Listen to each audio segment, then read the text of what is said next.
Hello students. आप chapter 3 विद्युत धारा पढ़ रहे थे। इसमें आज का टॉपिक है गतिशीलता। मोबाइलिटी। क्या होती है मोबाइलिटी? तो जब किसी पदार्थ को बाह्य वैद्युत क्षेत्र प्रदान किया जाता है, जैसे ही हम बाह्य वैद्युत क्षेत्र कैसे प्रदान करेंगे? किसी बैटरी से या किसी सोर्स से जोड़कर उसे विभवांतर देंगे, तो उस पदार्थ के आवेशवाहक यहाँ पर इलेक्ट्रॉन से तात्पर्य है। आवेशवाहक अनुगमन वेग से गतिशील हो जाते हैं। किस वेग से? अनुगमन वेग। आप अनुगमन वेग प्रीवियस क्लास में पढ़ चुके हैं, जानते हैं क्या है। अनुगमन वेग से गतिशील हो जाते हैं। उस पदार्थ की वैद्युत चालकता उसके गतिशील आवेश वाहकों के कारण होती है। धातुओं में ये गतिशील आवेश वाहक किसकी वजह से होता है?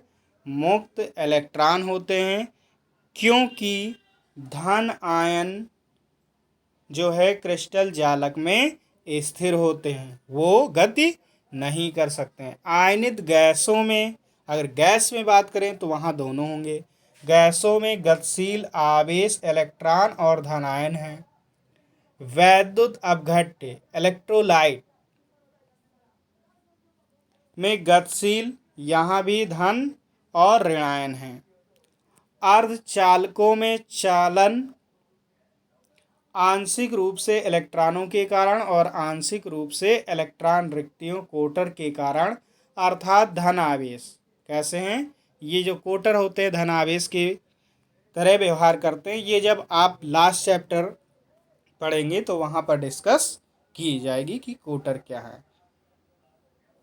इस प्रकार अर्धचालकों, जनरली हम लोग जर्मेनियम और सिलिकॉन यूज करते हैं।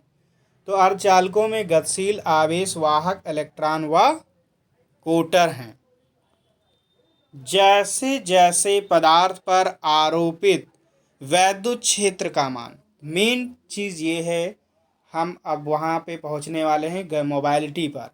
जैसे जैसे पदार्थ पर आरोपित वैद्युत क्षेत्र का मान बढ़ाते हैं, वैसे वैसे आवेश वाहकों का अनुगमन वेग बढ़ता जाता है।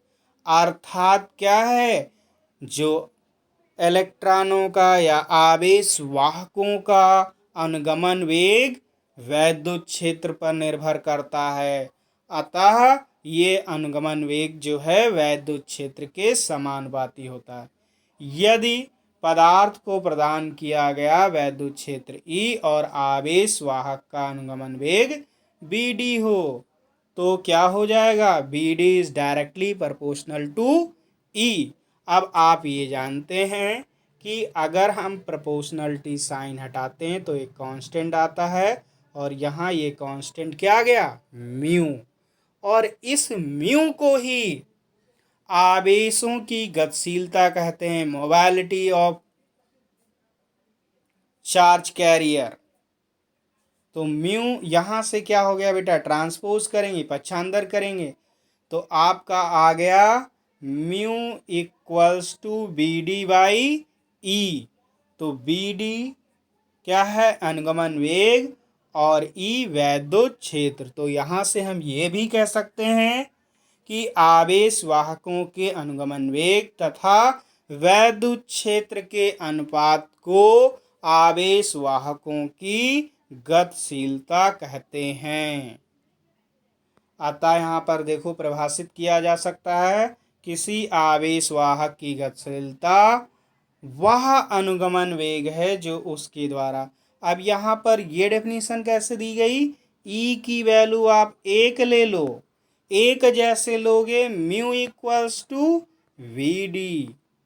तो यहाँ पर जैसे आप, तो ये तुरंत डेफिनेशन क्रिएट हो गई, किसी आवेश वाहक की गतिशीलता वह अनुगमन वेग है जो उसके द्वारा एकांक वैद्युत क्षेत्र में प्राप्त किया जाता है। अब देखो बेटा, ये रिलेशन आप पहले पढ़ चुके हैं। अनुगमन वेग और श्रांतिकाल में संबंध। Vd equals to e electron का आवेश, ई वैद्युत क्षेत्र, टाउ श्रांतिकाल, m इलेक्ट्रॉन का द्रव्यमान है। तो Vd equals to e tau upon m। तो ये वैल्यू आप वहाँ पे पुट करेंगे Vd के प्लेस पे। जैसे ही पुट करेंगे, अब Vd के प्लेस पे पुट करेंगे तो देख रहे हैं यहाँ अपॉन में ई था, ई से ई कैंसिल, तो क्या बचा, ई टाउ बाई m। तो यहाँ आपका म्यू इक्वल्स टू आ गया ई टाउ बाई m। तो यहाँ पर देखिए क्या हो गया, अतः चालक की गतिशीलता द्रव्यमान के कैसा है, व्युत्क्रमानुपाती, उसके द्रव्यमान जो आवेश वाहक हैं उसके द्रव्यमान के व्युत्क्रमानुपाती है। और दूसरा, अर्धचालकों में किसी इलेक्ट्रॉन की गतिशीलता कोटर की तुलना में अधिक होती है, क्योंकि आप जानते हैं इलेक्ट्रॉन जो है सबसे हल्के होते हैं। तो जब हल्के होंगे द्रव्यमान कम होगा तो उनकी गतिशीलता अधिक होगी। अब मात्रक और विमीय सूत्र। तो देखिए मात्रक और विमीय सूत्र बड़ा आसान है। Bd बाई ई, Bd क्या है, वेग मीटर प्रति सेकंड, और अपॉन ई वैद्युत क्षेत्र क्या है, न्यूटन पर कूलम। तो इसको पलट लेंगे, वहाँ से सॉल्व कर लेंगे। और यहाँ पे जनरली जो लिया गया है ई का वोल्ट, यहाँ से भी आ जाएगा वोल्ट पर मीटर, यहाँ से निकाला गया है वोल्ट पर मीटर। तो इसको जब सॉल्व करेंगे देख लीजिए कैसे आया है। ई की वैल्यू, पहले Vd की वैल्यू मीटर पर सेकंड और वोल्ट की, वैद्युत क्षेत्र की वोल्ट पर मीटर। तो इसको सॉल्व करेंगे क्या आ जाएगा, ये इससे मल्टीप्लाई, ये इससे मल्टीप्लाई।